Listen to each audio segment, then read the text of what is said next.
صوبہ सिंध में बेशुमार तारीखी और कदीमी कब्रिस्तान मौजूद है, जिसमें फैजगंज के शहर पक्का चांग में चांग बरादरी का कदीमी शहीदों का कब्रिस्तान भी है। टालपुरों की हुकूमत से भी 3-4 साल पहले का बताया जा रहा है। इस कब्रिस्तान के वक़्वा पजीर होने के पीछे एक कहानी है, जिसके मेन किरदार चांग बरादरी से ताल्लुक रखने वाले 2 अफराद थे, जिनमें एक का नाम दिलदार चांग और दूसरे का नाम पंजू खान चांग था। वो दोनों इस कब्रिस्तान में सबसे पहले दफन होने वाले शहीद हैं, जिनके बाद आज तक हजारों लोग इस शहर खामोशा में तदफीन हो चुके हैं। इस शहीदों के कब्रिस्तान का वाकया कुछ इस तरह है। किसी पुराने दौर में डाकू नाथू बुर्दी के टोले ने एक बेवा सैयदजादी के ऊंट और जेवरात छीनकर फरार हुए, तो सैयदजादी पाक किताब लेकर दिलदार चांग और पंजू खान चांग के पास मदद के लिए आ पहुंची।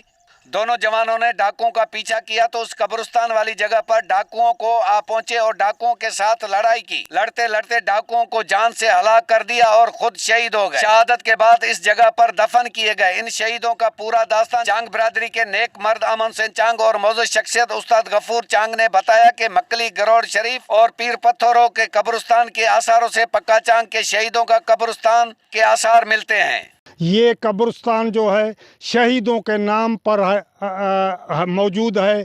इसमें 2 चांग एक सैयदजादी कुरान शरीफ लेके आई थी, जिसकी वो ऊँटनियाँ डाकू छीन कर लेके गए जा रहे थे।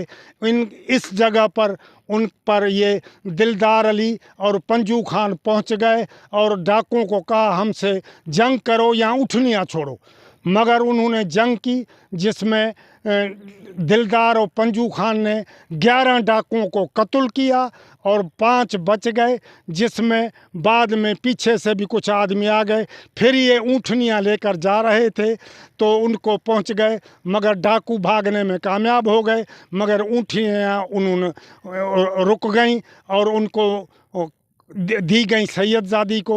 इसी वजह से ये जो इधर शहीद हुए इधर ही इनका दफन कफन हुआ और ये मुकाम शहीदों के नाम पर आज भी मौजूद है, जिसको तकरीबन 450 साल हो चुके हैं, मगर इसके निशानात मौजूद हैं। ये शहीदों का कब्रिस्तान जो है बहुत तारीखी है, क्योंकि इसमें मज़ारों पे लगी हुई ईंटें बता रही हैं कि इसको कई सदियां गुजरी हैं और इसके साथ कोई तारीखी वाक़यात भी बताए जा रहे हैं। और मुसलमानों में ये बात होती है कि अपने प्यारों का यादगार रखते हैं, मज़ारे रखते हैं, तो उनका तहफ़्फ़ुज़ इंतहाई ज़रूरी है।